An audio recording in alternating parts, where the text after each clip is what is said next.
السلام علیکم ورحمۃ اللہ وبرکاتہ۔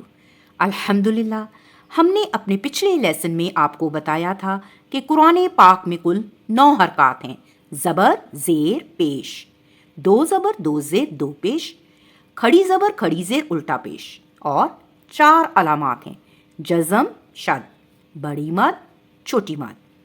اور ہم نے سب سے پہلے آپ کو زبر، زیر اور پیش کی ادائیگی کا طریقہ بتایا تھا، اور کچھ اصول بھی بتائے تھے جو ان حرکات کی ادائیگی کے وقت یاد رکھنے چاہیے۔ یہ ہیں کہ حرکات کو کھینچنے سے بچائیے۔ نمبر 2، حرکات کو مجہول نہ پڑھیں۔ نمبر 3، حرکات کو جھٹکا دے کر نہ پڑھا جائے۔ اور نمبر 4، حرکات کو چھوٹا رکھا جائے۔